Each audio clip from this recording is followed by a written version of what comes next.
Hi, everybody. This is Dr. Gregory, and we are looking at Chapter 12, Part 2. It's going to be a short video on mergers and acquisitions. Mergers and acquisitions are growing.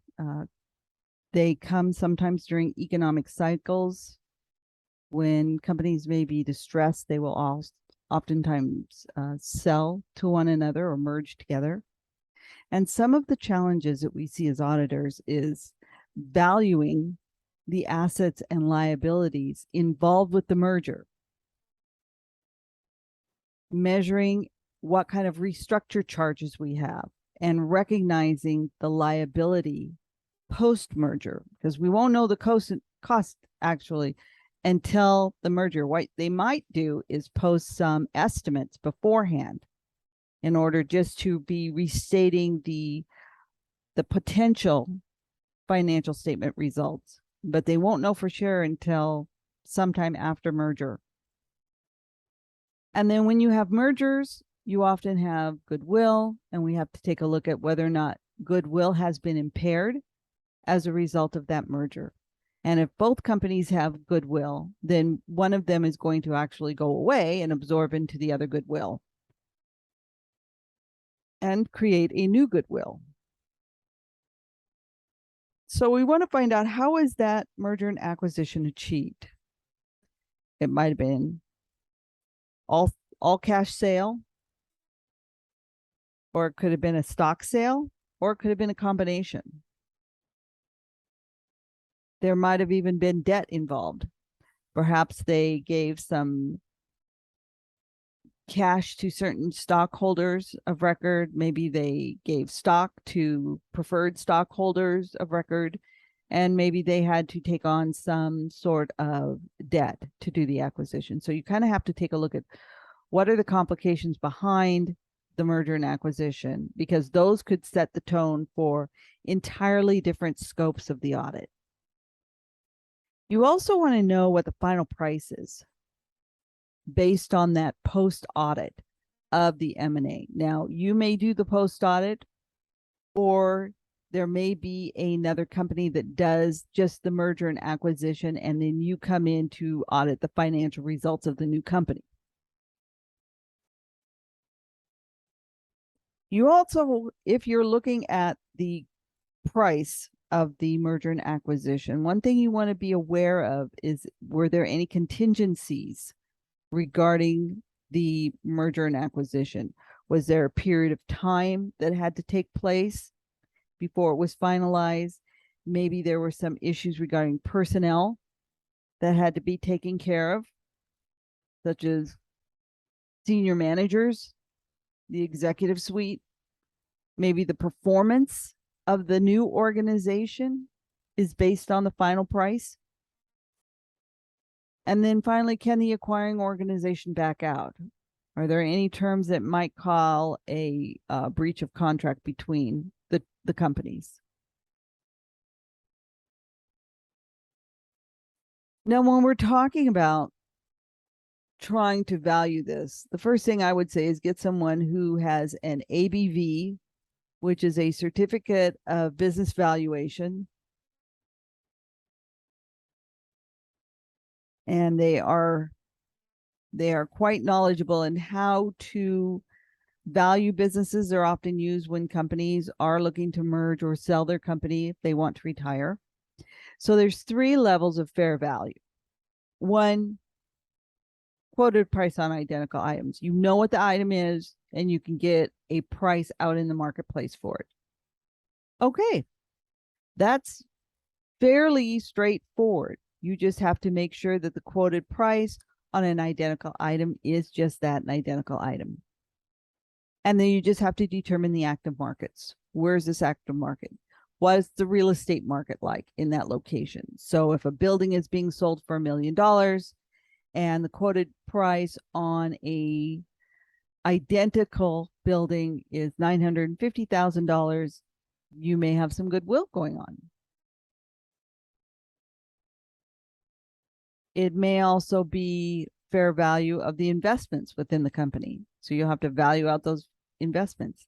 The second level is observable information on similar items and determining whether or not there's an active market. Perhaps the client has purchased a building in a location that is suffering from some level of depression in that economy.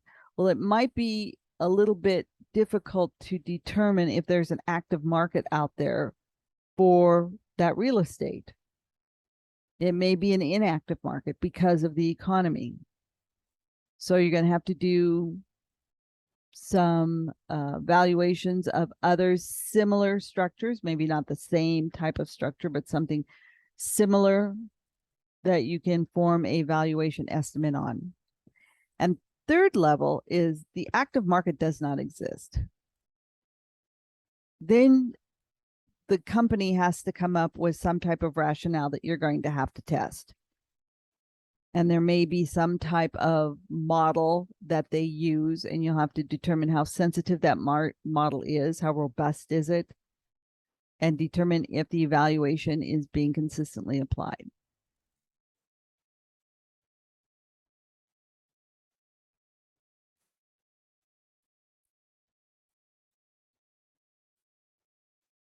When there is a merger and acquisition, there is always going to be some type of restructuring charges. And it could be that as a result of the company, there's a consolidation of staff. So there could be some job cuts or realignment of staff.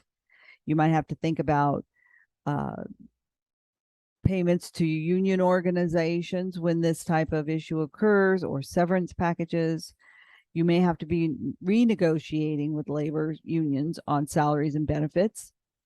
You might have too many assets and you want to dispose of duplicate assets or insignificant assets, depending on the nature of the company and the industry. You might even have to relocate facilities and or staff. For example, if there's a merger and acquisition and all of a sudden the company is now headquartered in another state, there has to be the consideration of severance for those who cannot or will not come, and maybe perhaps job relocation. So you need to carefully review the M&A contract agreement and review all of the estimates that they are making, so that when you look at the final cost, you can determine whether or not the final cost in the audit, in the restructuring charges, was fair and reasonable to what the assumptions were by management. Now we're going to talk a little bit about goodwill. And again, this is where one of these standards has been changing.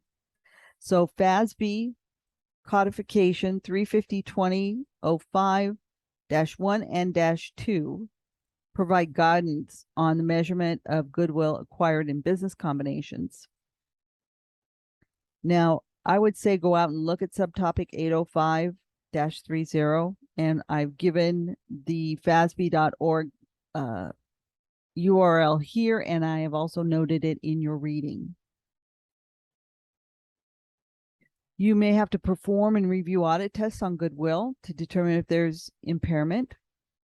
So again, looking just like we look at assets, we look at the goodwill from company A and goodwill from company B, and now what is the carrying value of the new goodwill compared to the fair value. Now the fair value was what you paid for it. If the carrying value is in excess of fair value, you had goodwill from A and goodwill from B, and together they came up to $100,000, but the fair value of the goodwill, when all was said and done and you purchased the company, was $50,000, you'll need to write down and record a loss of goodwill due to that acquisition. The question that comes up is, what was the initial value of the goodwill that was estimated by management at the time of the purchase? As I said, this was a very quick video. We went over really quickly mergers and acquisitions, fair value estimates based on different levels, restructuring charges as a result of an M&A, and audit considerations of goodwill. I will put it's in your readings. There are some links that I've set out there that you might want to look at regarding some of the new standards that are out there. Again, if you have any questions, please reach out to me and have a wonderful week.